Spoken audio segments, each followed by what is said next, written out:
Dalam hadis qudsi diriwayatkan di situ ada seseorang yang mendapatkan rahmat dari Allah, nada munadi, ada suara dari langit, ini hamba ini dipegang oleh Allah, akan dilempar ke neraka.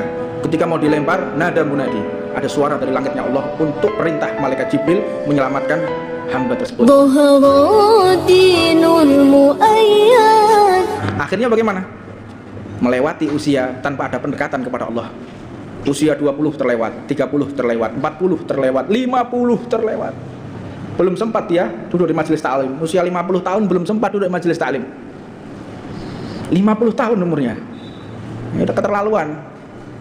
Udah sangat-sangat keterlaluan sekali. 50 tahun belum pernah merasakan bermuajahah, duduk bersama para habaib, para kiai, para ulama. Rugi. Karena dikatakan dalam kitabnya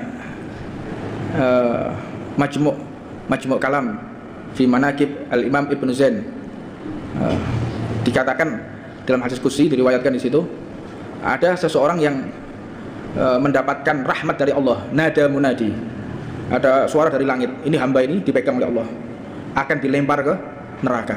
Ketika mau dilempar, nada munadi, ada suara dari langitnya Allah untuk perintah malaikat Jibril menyelamatkan hamba tersebut. Ya Jibril adrik abdi fulan, wahai Jibril tolonglah hambaku fulan. Diambil oleh malaikat Jibril. Ketika diambil, ngetuk pintunya malaikat Malik, penjaga neraka, karena diriwayatkan malaikat Malik tidak pernah tersenyum sejak diciptakan oleh Allah. Penjaga neraka nggak pernah tersenyum. Satu riwayat, malaikat Malik ini pernah tersenyum sekali, senyum dok, duduk ngakak, gue mesem. Kapan? Ketika berjumpa dengan Nabi Muhammad SAW, tersenyum malaikat Malik. Melihat wajahnya Rasulullah SAW. Diambil hamba tersebut, ini perintah dari Allah. Malaikat Malik pun tidak berani menghalangi malaikat Jibril, diambil. Salhu ya Jibril, man ismuhu idza wafaqa ismu aliman au idza wafaqa ismu alimin adkhilul jannah bi syafaatihi. Tanyai wahai malaikat Jibril, kalau namanya sama dengan namanya orang alim, masukkan dia ke dalam surganya Allah. Fanazala Jibril amin. Turun malaikat Jibril tanya, man ismuhu, namanya tidak sesuai dengan nama ulama. Jenenge sapa? Aldu. Wis ana jenenge Aldu, wong alim jenenge Aldu, ka ono. Ora rembes-rembes sih jenenge Aldu ya. Sapa jenenge Aldu? Ono Aldu radhiyallahu taala anhu, ono ning kitab ka ono. Ta ono. Tanyai. Faraja'a Jibril, balik malaikat Jibril. Tanya ini, ya Allah, anta a'lam bihali abdika. Engkau tahu apa yang terjadi kepada hambamu. Hambamu namanya siapa mau? Aldo. Wes. Salhu ya Jibril, idza ismuhu wa ismu abaihi idza wafaqa ismu alimin adkhul jannah bi syafaatihi. Tanya lagi. Bapaknya jenenge sapa? Aldo bin Joni bin Fernando, wis karo-karuan kabeh jenenge iki. Gak ketemu. Kalau ada namanya seperti namanya orang alim, namanya Hamid kayak Kiai Hamid, namanya Hashim kayak Mbah Hashim, namanya Umar kayak Habib Umar, kayak Khulafaur Rasyidin Abu Bakar. Jeneng sing tenanan. Samu auladukum bitasmiyatil hasan. Namakan anakmu itu dengan nama-nama yang mulia. Ya jeneng wong perunggahan, jenenge Bella. Dikon tambahi Sungkawa, Bella Sungkawa ya. Yo, aneh-aneh jeneng Randa. Oh, apa jeneng Randa ya? Basa Jawane Rondo ya. Jenenge sahabat 124.000 sak kampung gak ngarep padha Pak Joko Watir. Ojo jeneng sing aneh-aneh. Masuk jeneng Jawa seenak dirungokno. Slamet, Salim di bahasa Arab. Iya. Banyak nama-nama yang baik, nama Jawa yang baik, nama sahabat yang baik. Ada juga adat yang cari nama sesuai dengan Al-Qur'an. Jadi pas ibu lahiran sing nunggoni mbek ngaji. Pas tepak jenenge Firaun. Repot iki. La ilaha illallah. Ono dia anak jenenge syaiton, astagfirullah. Anak jenenge setan ya. La ilaha illallah. Ono neh jenenge Waqiah. Waqiah tahu Waqiah ya? Kiamat, Pak. Makanya dia di bojo jenenge Waqiah. Kiamat sampean.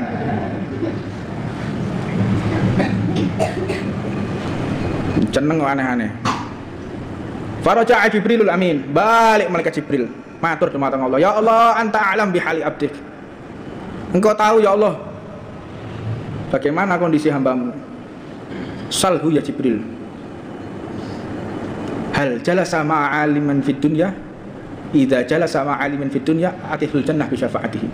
Tanya, pernah enggak duduk bersama orang alim di dunia? Kalau pernah duduk bersama orang alim di dunia, masukkan dia ke dalam surga berkahnya orang alim. Modun takok, Mas, hal jelas sama alimin fid dunya. Aduh, tahu gak lu ngombe wong alim? Gak tahu, delongap gak ngerti. Ngerti ku tok warung kopi, ngombe kopi tok, biar rasan-rasan, liyane gak ngerti. Yo, pengajiane rasan-rasan tok warung kopi. Gak ngerti deh. Lek rasan-rasan iku dosa, gak ngerti. Lek ngrasani wong dosa, gak ngerti deh. Nah, akhirnya kembali malaikat Jibril, tak pernah ya Allah anta alam bihali abdi, tak ngerti ya Allah ya Gusti, gak ngerti, gak tahu lu gawe wong alim. Salhu ya Jibril, hal jalasa ala ma'idatin wa fihi alimin, pernah ndak duduk mangan bareng wis gak usah lu majelis mangan bareng wong alim, tahu gak? Takoki malaikat Jibril, hal jalasta ma'idatin wa fihi alimin, tahu ndak mangan sebelahmu wong alim, tahu gak? Gak tahu. La ilaha illallah. Tak tahu dia. Balik. Ya Allah, selemes sih. Gak tahu nunggu majelis taklim, gak tahu mangan bareng, ndak pernah juga duduk bersama, gak ngerti, gak tahu. Ya Jibril, atihul jannah, lebokno surga. Bingung malaikat Jibril. Iki jenenge kaya ngono iku mau. Bapake jenenge yang ngono pisan, mbake yang ngono pisan. Makan ndak pernah, duduk ndak pernah. Gimana nih bisa masuk surga? Tapi karena perintah Allah dimasukkan ke dalam surganya Allah. Malaikat gak karek nawar-nawar, Pak. Gak koyo aku mek sampean yo. Majelis taklim, ayo ngaji. Maghrib wayake wong tuku.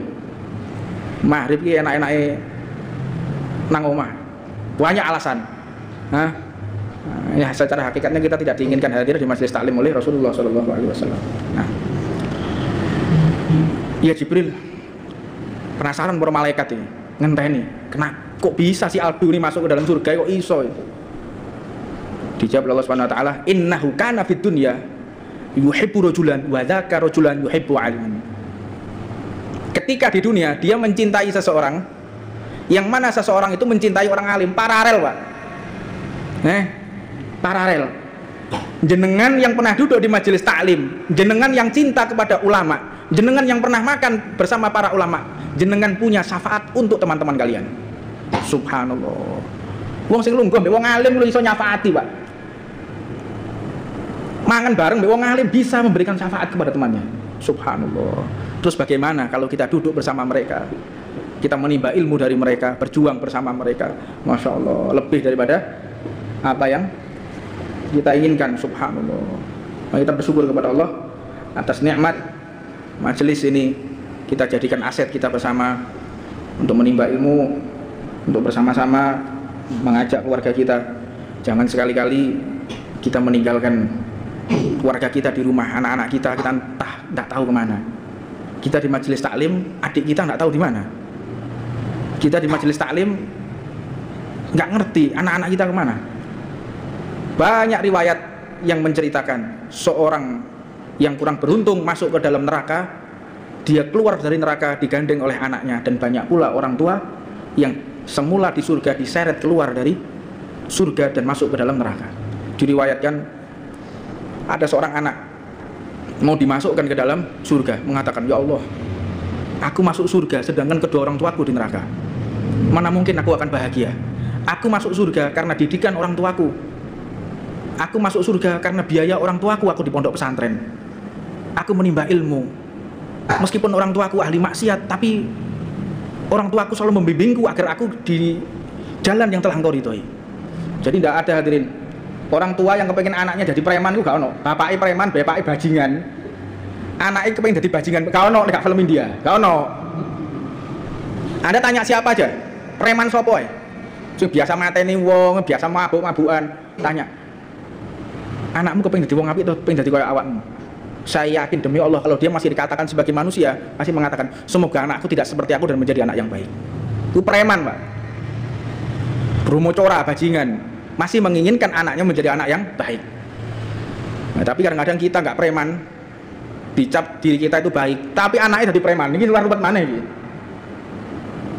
Ya, karena anak kita ini menjadi tanggung jawab kita ketika di akhirat.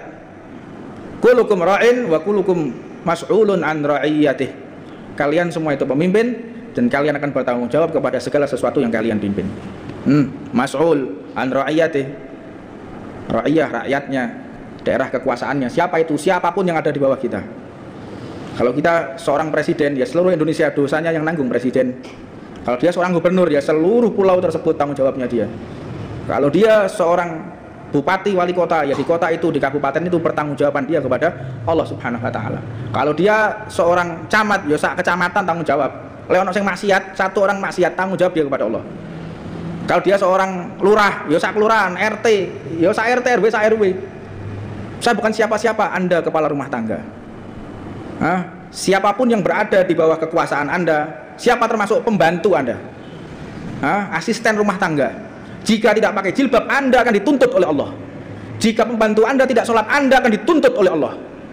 Pegawai Anda, pegawai toko Anda kalau tidak sholat Anda akan dituntut oleh Allah. Di bawah kekuasaan kita, pegawai kita, semua tanggung jawab kita. Saya bukan siapa-siapa, saya bukan kepala rumah tangga juga. Terus saya hanya sebatang kara. Anda tetap bertanggung jawab atas segala sesuatu yang nempel di tubuh Anda. Mata Anda akan Anda pertanggungjawabkan di hadapan Allah. Telinga Anda akan Anda pertanggungjawabkan. Tangan Anda, kaki Anda, lisan, mulut Anda akan Anda tanggungjawabkan di hadapan Allah Subhanahu wa ta'ala. Semua akan dipertanggungjawabkan di hadapan Allah Subhanahu wa ta'ala. Subhanallah.